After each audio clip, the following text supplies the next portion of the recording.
Now, the Asante-Hene Otumfuo Osei II has expressed worry about the proliferation of weapons in the country.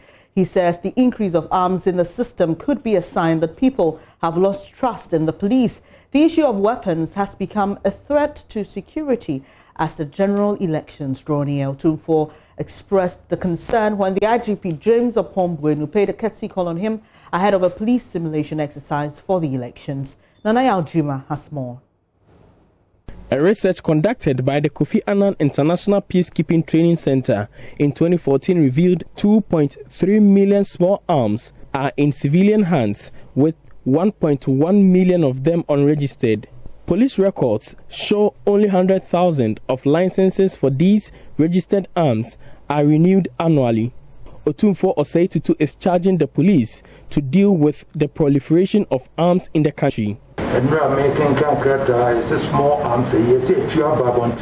read yesterday that there are a lot of small arms in the country. Why is that so? If it has gotten to a point that civilians are purchasing small arms for themselves, then it means the people do not trust you, the police. You will have to consider that critically to ensure that this election is peaceful. The occupant of the Golden Stool also wants police to thoroughly investigate recent issues of insecurity in the country, especially highway robberies.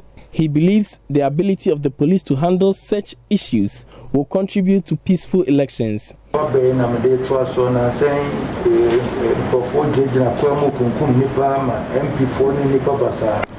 have been increase in highway robberies recently. Even members of parliament have become targets, with one losing his life to a highway robbery.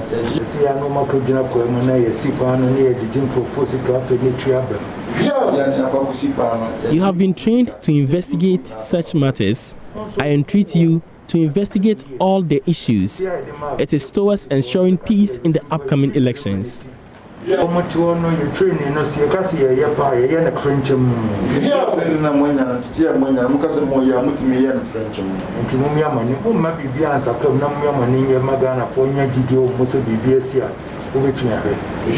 IGP, James Opombwenu, after witnessing a simulation exercise by the police, assured the public of heightened security throughout the election period.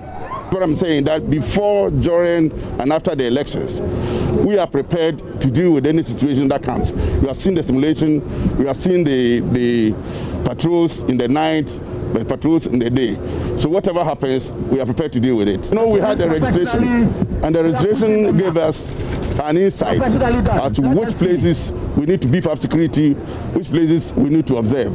So after the registration, we have gone back to the drawing board and identified several hotspots that we are going to beef up security with at. From Kumasi for JoyNews, Nanaya Aljuma reporting. Now, the General Secretary of the Christian Council of Ghana, Reverend Dr. Cyril Fayose, says the growing sense of insecurity could be partly blamed on unemployment and the failure of families to inculcate the right moral values in their children. Speaking to JoyNews at a forum organized by the Full Gospel Businessmen's Fellowship to mark the National Christian Men's Week, Reverend Fayose tasked various political parties to offer real solutions to tackle what he describes as a ticking time bomb. Oh, definitely unemployment is a major problem. I mean, the insecurity that we are facing has some connection to youth unemployment. If, in fact, it's like we are sitting on a time bomb if majority of our graduates do not have a job. So we are looking for a political party and leaders who can really solve that situation for us. There have been several messages. Some of them I think are more propaganda than practical. But that notwithstanding, collectively as a society, we must find solutions to our unemployment situation. In fact, recently when a professor was murdered it was people from within his own home who committed the crime. And those people came from a home.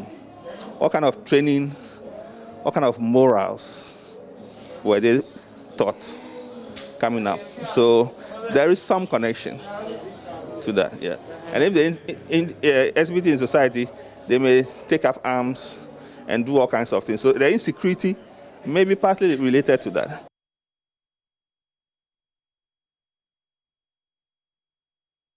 The Reverend Minister is also urging all churches who offer their platforms to political parties to be fair.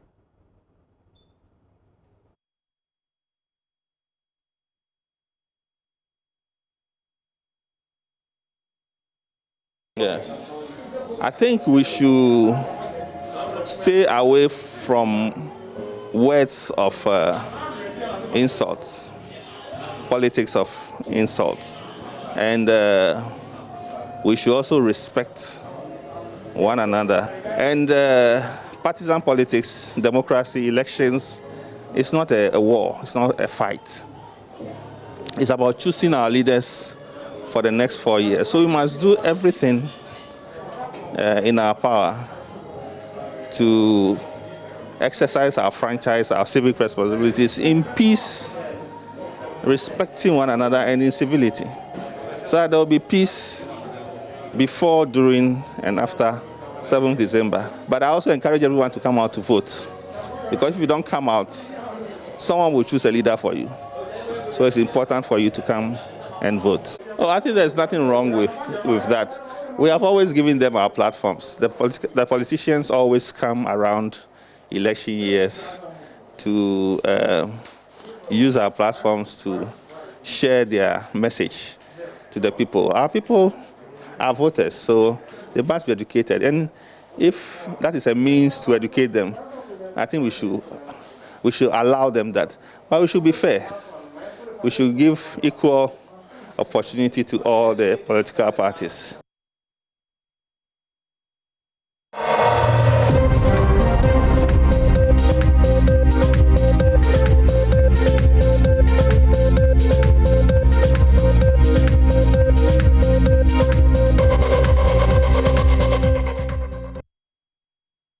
This is your election headquarters, and flag bearers of minority political parties locked horns on JoyNews Imani Africa debate with bold statement about why the electorate should consider them as a formidable third force. There were both moderate and radical proposals on the best way to deal with some of the country's endemic issues. Here's a News Desk report highlighting the debate which happened at the University of Professional Studies here in Accra. It was an electrified stage with the presidential candidates of the minority political parties sharing their vision, major policy alternatives, and proposals to tackle the endemic issues stagnating Ghana's development. Each of the presidential aspirants had a message of hope for the country. Bridget Jogbanuku of the PPP, CPP presidential candidate Ivor Greenstreet, and the APC's Hassan Ayariga, David Apasera of the PNC, and LPG's Kofi Akpalu announced their major policy statements on the big stage. The debate centered around law and order, security, unemployment, among others. It took a heated turn when moderators asked the candidates what their economic recovery policies were for the country. We have deficit in food, so we need to change our consumption pattern to produce locally what we eat and eat what we produce. This is what we need, a production hub. When we are able to build a production hub, we go on to a manufacturing hub, then an industrial hub. You don't jump from up and say you are building buildings in the sky. That will not happen under my leadership. Thank you. Unfortunately, the problem is far more complex. We have a vast debt overhanging this nation. We have a vast amount of arrears that we haven't paid all contractors, all invoices, all state organizations, which are allowing this economy to be weighed under this level of debt. Merely by paying all of these arrears and not taking on new debt for new projects, cleansing the system of all these difficulties alone will provide a stimulus to move this nation forward. Mr. Akpalu, you have that alternative? Oh, yeah. We need to create entrepreneurs here in Ghana. Millionaires, we need to create millionaires. We need to help people to make it right here in Ghana. Though I believe in FDIs, but we need to empower our own to make it right here in Ghana. So we need to create collective investment whereby millions of Ghanaians can put $500 each to create $500 million than bring in somebody with $500 million to invest here in Ghana. Thank you. Madam Bridget Jogbenuku, the PPP has an alternative for us. We've always talked about jobs. And one would ask, how do we create these jobs? I do something like that. And in trying to add value, the entire value chain of these industries are going to be providing jobs for the youth in this area. Indigenous industry, which therefore can be taxed and therefore can be revenue for the country. So let's start with the jobs. Thank you. Mr. David Apasara. Yes, certainly we need to look at investing in our people, encouraging our people to produce what we want. We cannot continue to rely on foreign imports. And we have to begin first with stopping the importation of finished petroleum products. We have a refinery in Ghana, and fortunately now we produce crude oil. We should be able to refine and rather export finished product rather than importing finished product. We are burning the dollar on the street, in our cars, and we say the city is falling. Then came the radical proposals on how some of the candidates intend to deal with corruption and the perceived breakdown in security. If we find that you're corrupt, that your salary cannot buy you the kind of cars you use, your salary cannot fetch you the kind of house you live in, you will have to answer to a special independent prosecutor, not the one we have, an autonomous special independent prosecutor. And he will take you on. You will declare your asset no matter who you are, and we'll have a social security that will track information of every Ghanaian working in Ghana, living in Ghana, and doing business in Ghana. It is very simple. Punish them and everybody will be scared. I will go to jail. The first day I become president, I'm going to sit in the cell. This is to show that anybody corrupt will not have it easy in my government. If we try the tougher punishment and it doesn't restrain people from corruption, we have to go that length. And when we go that length, if you steal and you know, if you are caught, you will die. You will not steal. You are stealing to eat. And when you know that you will be caught and shot, you will not do it. And I think that Ghana has to be salvaged from corruption. Corruption is our main problem. That is causing us what we have, the misery that we have. Ghana is a fabulously rich resource country, and we don't have to be suffering. It is corruption. And, you know, we look at it, we've borrowed, and we can't show. Madam Jogbenuku, I saw the look on your face. You have a reaction to that? About people being shot? For being corrupt. Well, let's implement the law and apprehend those who are involved in corruption first. I don't believe in people being shot for corruption, but I'm sure that there are tougher sanctions than what we are implementing now. Yes, Mr. Greenstreet. Well, the problem is, you can see that both of the parties which have been ruling us for the last 28 years have been corrupt. They go into opposition, they claim about finding things difficulty, all of a sudden they're in office and they appear to be happy moving around with all the money in the world. They run flamboyant election campaigns. Nobody knows where any of the money comes from. They claim to be enforcing corruption. They lose power. Another party comes in. All of a sudden, they're leading flamboyant lives. Clearly, that's where the corruption is, with them. And we're also going to compare everybody in this country to file his annual return, tax returns. Everybody, if you are 18 years and above, you are going to file your annual tax return. And that will disclose your income, your liabilities, and your assets. And it will help us to curb corruption one way or the other. So we also make sure our officers are paid and paid well, and they are paid on time. So corruption to us is everywhere, but we'll do everything possible, humanly possible, to eradicate it. Do you pay bribes? No, I don't.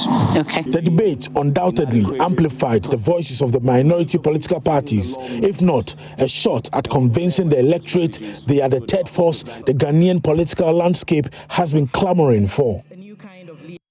Quite a long one, but trust me, this doesn't even do so much justice to that 2-hour, 30-minute program in which flag bearers of minority political parties engaged in a debate. Thankfully, we've been joined by President of Imani Africa, Franklin Cudjoe, and they organized this with Joy News, your most credible news source, and the election headquarters. Thank you so much for joining the program. At a point during the debate, I realized that you were laughing a bit or giggling, if I may say. Give me your general overview of this debate. Well, good morning to yourself and your viewers and to multimedia. What a wonderful collaboration it has been.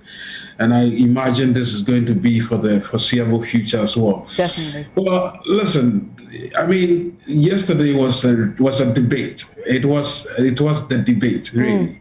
And so for me, when you saw me giggling, it was just to amplify the fact that, I mean, for once, we were getting the feel of what would have suspected in a banter of sorts that typifies debates. And so for me, not necessarily what was being said, but the manner in which it was being said, the backbone of which it was being delivered, the pointing for fingers to each candidate that the person opposes, and the way the way the whole conversation was structured left me with no options but to giggle. And I think it was not just once. There were several moments that I nearly cracked up, and I had to remember that I was a co-host of the program. Exactly.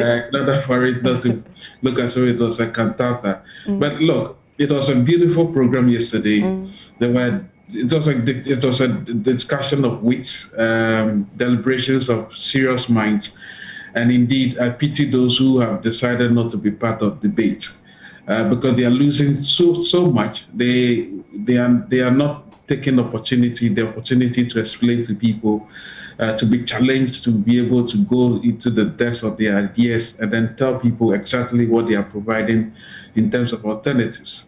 And so I enjoyed myself yesterday, and I bet many people enjoyed themselves. But at the same time, I got a lot educated. I mean, there was so much education for me, because somehow people assume that these are minor parties or minority parties, and they may not necessarily possess the skillful art of governance. What you saw yesterday, displayed yesterday on that platform, was a combination of wit, was a combination of what you call efficiency, was a combination of what you would call pragmatism, honesty, and indeed some level of meritocracy, because you see this running through most of the commentary and the explanations and the responses that they all give.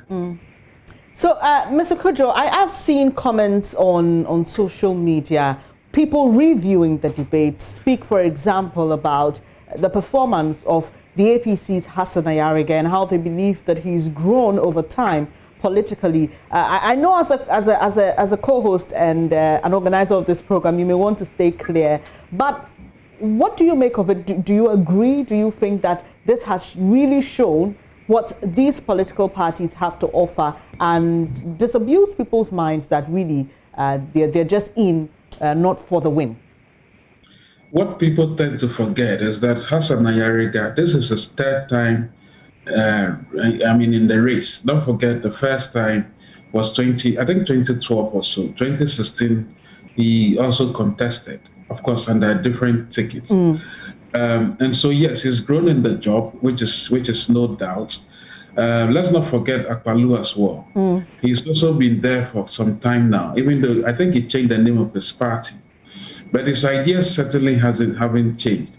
And what for me brought out the Ayariga factor for yesterday was again on the contentious issues around debt management and indeed how the economy should be recovered after COVID, and of course mining.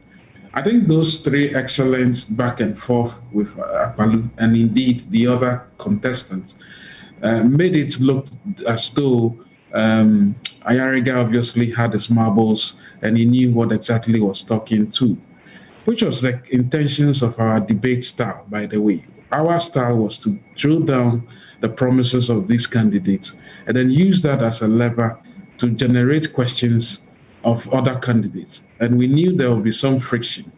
Now, friction, positive friction, brings out the best in people. So what you saw yesterday, without me passing judgment and say he was a star of the moment, I think the friction that we generated, positive friction, brought out the best in him and brought out the best in other candidates. And boy, I enjoyed that banter over debt, between himself and Akbalu, and to some extent Greenstreet, who said, well, he's not going to borrow because what led to borrowing was essentially incompetence. So yes, people had talked prior to the debate, and I saw some memes under my post when I publicized the debate that some of them were coming to watch the debate for the entertainment value Ayariga and Akbalu provide. But I'm sure they were disappointed and probably felt more educated as myself and many more, that these gentlemen, and indeed everybody on that platform, have something significantly useful to share. Now to the big question, Mr. Kojo, the impact of debates on voter decision. And this is something I studied in 2014, looking back at the 2012 elections. And I discovered that a lot of voters were, even though were excited about debates and would sit and watch debates, it really didn't influence their decisions. And so, yes, we've organized this debate. We had one for the independent presidential aspirant. How do we move our democracy forward so that people begin to look at this not just as an event, but something to look forward to inform their decision as voters? Well, one of the things we should be careful about is the perception that because we've held a debate, then obviously the fortunes of parties get necessarily shot up and that they may have to outperform during the votes. You see, it will happen immediately in a country where we have entrenched the perception that only two parties may have to take turns in ruling this country. And essentially so because, you see, it is very difficult to mobilize minds around, new ideas. So while I admit that, yes, debates of this nature may not necessarily move the needle a little bit, I think what significantly it has done, or it will do, is to arm the electorate, right, with fresh ideas and fresh inquisitorial minds so that they can audit the promises of the so-called larger parties when they come to them for their votes. So it's both an educational enterprise that I suspect we should see that value in, as well as nursing the seeds for some deepening the growth of our democracy. So I do not see it as a win or lose at all. But in actual fact, look, listen to the things some of the candidates said. Bridget was spot on when she said, pre-SHS, she thinks it's like going through a school without education passing through you. When she made that famous analogy of if the fundamentals of education are weak, SHS will expose you. Now that runs counter to the Hydra-headed, mantra of a promise that free SHS seems to cure everything. But deep down, everybody knows that free SHS is just giving access to people. But in terms of quality, and in terms of the quality of the product going down in the next 5-10 years, that is yet to be decided because we've not seen the quality discussions yet. That was what Bridget was trying to say. Anybody who was listening to Bridget would therefore say, okay, now I know that I have free education, but can I now examine the impact 5 years, 10 years down the line on the economy? When you hear Akbalu talk about debt, and he thinks that debt levels are sustainable or they are not sustainable based on whose definition they face, and that's a comparison between Japan, and he talks about 208% debt to GDP, 108% debt to GDP in the United States. These are factual, revelations that I think we can then begin to interrogate the conversation on debt in this country, so that while the parties who have attracted debt should not be given a pass, I think there's a crucial lesson from Apalu's stand, which is, well, if you borrow the money, you've got to use the money profitably, which is what Bridget says anyway. As the quality of the debt and the way it is utilized, that matters. I bet people would have been educated about the fact that it is not just saying, oh, you borrowed, over-borrowed, and over-borrowed. It's about the quality of those debts. All right. Yes, so there are a lot of conversations around this debate that I suspect many people would have to pick lessons from, rather than suggest that they would not make any significant impact. Finally, so is that it for the year, or we should look forward to a debate between the flag bearers of the NDC and the MPP? I know we've been working hard at it, but what should we look forward to? Yeah. Well, we wrote to them. One said he was busy forever until December 7th, even though I've seen him commissioning street lights and traffic lights. That's the precedent. Then we've seen Mama said he would want to do it. So to the direct response to your question, I don't see the debate happening between the two major leading candidates. But certainly there could be an opportunity for the vice presidential debate. And you never know, really. You never know. Maybe the president may change his mind. Hopefully. Well, thank you so much. We've got our fingers crossed, but thank you for joining the program this morning. That's Franklin Kuzo, president of Imani Africa, and we've been discussing the minority parties debate that happened on Thursday. That's just yesterday, and the interesting bits of it. If you didn't watch the full debates, please get onto our YouTube page, My Joy Online, and watch it for yourself. Very exciting. You may not even tell that you've been listening for 2 hours and over. They appear to be happy moving around with all the money in the world. They run flamboyant election campaigns. Nobody knows where any of the money comes from. They claim to be enforcing corruption. They lose power. Another party comes in. All of a sudden, they're leading flamboyant lives. Clearly, that's where the corruption is. Interesting there. That's Ivor Green Street. He's flag bearer of the Convention People's Party. Let's now talk about an issue that has been worrying a lot of people for some time now, and that's cyberbullying. That's because earlier this week, if you've been following the trends, a colleague of mine here at Multimedia, Sally Gali, was trolled on social media, and some really hurtful words were used by the lady on the left. And I wouldn't want to repeat those words because I wouldn't want to be participating in that bullying, but there were really hurtful words, spoke about her looks and all. Here's what happened. Sally responded, and the lady has come to apologize, but this just brings to fore the issue of cyberbullying. I've been a victim myself. People come onto social media, say things about you which are not true, and sometimes just tarnish your image, demoralize you and all.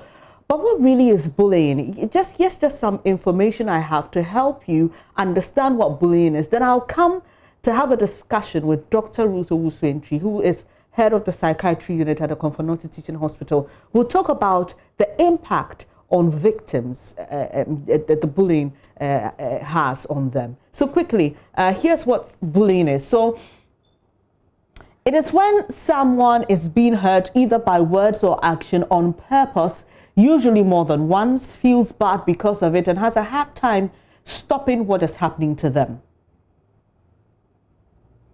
Now, here are the types of bullying. So we have the physical one, which is hitting, pushing and shoving, fighting, tripping, yelling at someone. Did you know that's bullying? Some of you do that in your offices a lot. Making rude gestures, taking or breaking another person's things, and that's quite extreme. But there's the other type, which is emotional, and that includes name calling. So you have in school where maybe a young child is unable to control themselves, urinates or defecates on themselves, and then you have the name calling. We make fun of somebody, laugh at somebody, or leaving someone out on purpose. So certain cliques, making the person obviously feel like they aren't part of a certain group that you belong to.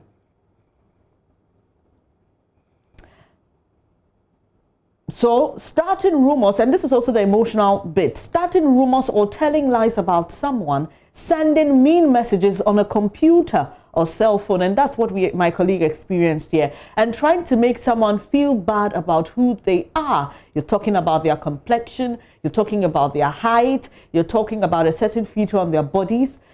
And so what is cyberbullying? Using technology, internet, email, cell phone, social media, pictures to hurt or harm someone else. Cyberbullying includes sending mean text messages, posting statements online that are unkind and not true, sending or posting pictures that are not yours to share. Very important one, and this particular one, I'm sure a lot of people do not know that you're bullying someone when you do that, and making negative comments online about somebody, or agreeing with someone who posts something hurtful. So if you go and like a tweet or you like a comment which is mean or which aims to hurt somebody, you are actually participating in bullying. But here's what I want us to talk about today. For those of you who may not understand the impact of your actions, I've been joined by Dr. Ruth Owusu-Antwi, who is the head of psychiatry at the Komfo Teaching Hospital. Thank you so much for joining the program, Dr. Ruth. Let's talk about the psychological impact of bullying on victims. Thank you very much, Bernice. It cannot be overemphasized that bullying has a lot of and countless negative impact on people's psyche or the victim's psyche. Not quite long after I started my career in psychiatry, I met a young man in one of the very good schools, secondary schools in the country, who had just entered first year, or Form 1, as we would call it. And this young man, or this young gentleman, was severely undergoing bullying. The seniors will ask him to bring his provisions, they will ask him to buy credit for him. And at a point, he had emptied his locker of all his provision, and yet the demands were coming. So he had to phone his dad and actually lie that there are some new textbooks he had to buy just to get money and quickly buy some more provisions to meet the demands of these seniors who were bullying him. There were times he was asked to kneel down throughout the night without sleeping. People will just scream at him and all that.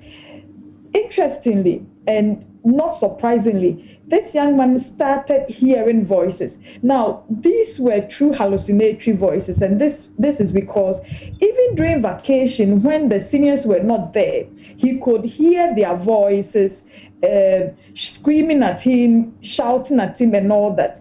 Then this had gone on for about 3 months or so. When I heard the story and realized what actually precipitated his psychosis or his psychotic symptoms, I decided not to put him on any antipsychotics, but rather let him go through psychotherapy. Thankfully, he recovered and he has never suffered from any psychotic symptoms again. This is just one example of the extent of how bullying can affect people's mental health. If this boy had not sought help early, this could have generated into something more chronic. He would have had to be on antipsychotics for the rest of his life. There are other people who develop anxiety disorder out of bullying. They become anxious to go out into public. They feel that people will shut them down. They feel they are not worthy. Their very self-esteem is affected. They begin to shake when they have to speak up or anything, because somebody has told them they are ugly. Somebody has told them that they cannot do it or they are not up to it, and etc. So all right. There was several other psychiatric or psychological impact of bullying. All right. Doc, we know the extreme bit, which is suicide. I'm sure we'll have another time to discuss that quickly. But this definitely doesn't start online, or it doesn't start in schools. It starts in the home. How do we train or help children understand that maybe there are points where you may tease your sister, laugh at her, but you need to know when you are entering the realm of bullying, which can have an impact on the person's mental health? So you are very right, Bennett. Suicide is usually the end point of all the various pathways of how bullying affects people psychologically. When they feel that they are not worth living, they are not worth humans, then they begin to feel that then it's better that they are not alive. It's better that they end it. And these things start from the home when we start teasing our siblings, teasing our friends and all that. So don't let it even start. Parents should be up to it and correct immediately when they see siblings are teasing each other, because before you realize it has affected the victim so much. I am seeing a teenager currently whose siblings were just teasing her. It's a female.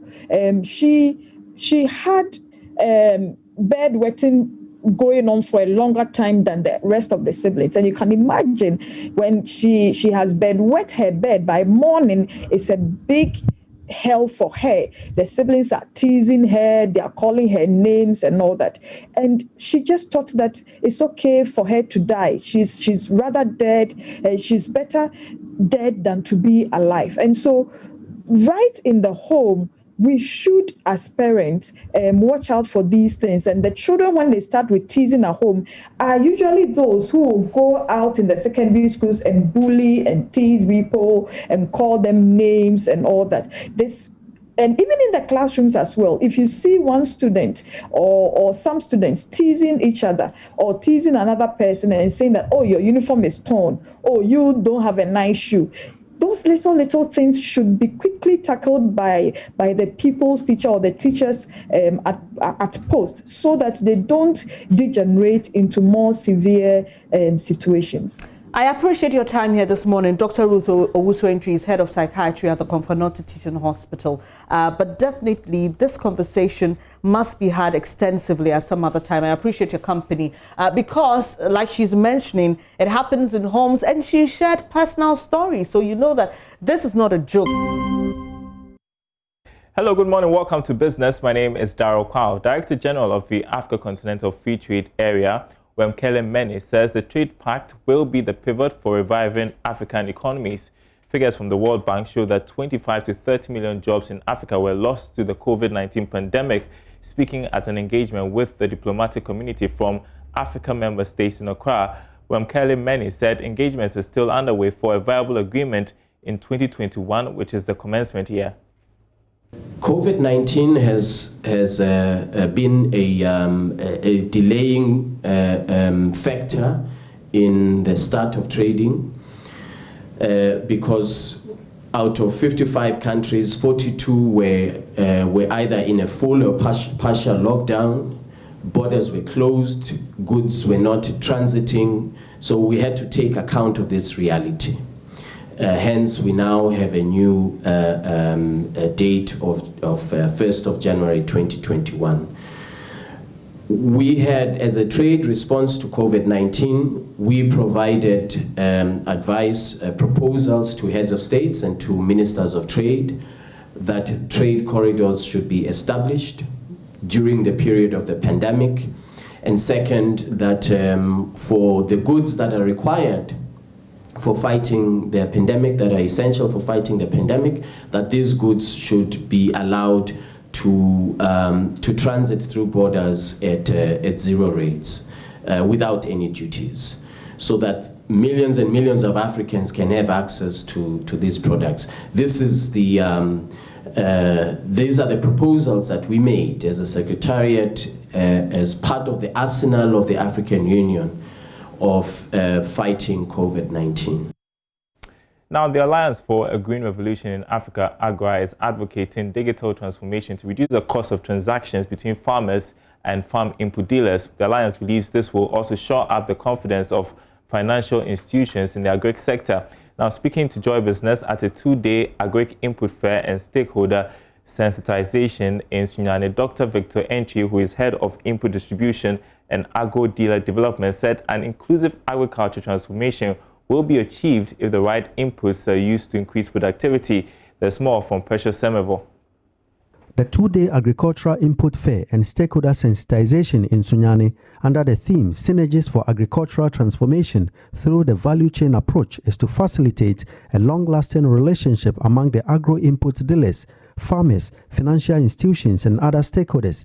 It is aimed at helping to achieve increased output. Juliana Asante Date is the lead consultant for agribusiness in sustainable natural African plant products. We came together as the 5 members of the consortium and then were to rate 143,000 farmers in the northern Ghana, BA, and also in Afram Plains. We've realized the centrality of inputs. So we are talking about hybrid seed, we are talking about improved seed, and we're also talking about good quality agro inputs. We want to connect you directly to the agro inputs distributors and dealers so that those business relationships are facilitated. And even when the project is no more, you would know exactly where to go for the inputs that you need to use so that you can achieve the productivity that will result in increased output. Addressing the opening session of the fair, the president of African Fertilizer and Agribusiness Partnership, AFAP, Jason Scarpon, expressed hope the support of all stakeholders during the COVID-19 period will be sustained. Many of the countries where I go, there's a real feeling of being shut down, dislocated, not working, looking to be rescued, saved, supported, and work has deteriorated. It's not what I've seen in Ghana. I've been nothing less than shocked at the efforts the agri-dealers are making to continue with their business, to continue serving smallholder farmers. And that's it for business. Sports is up next.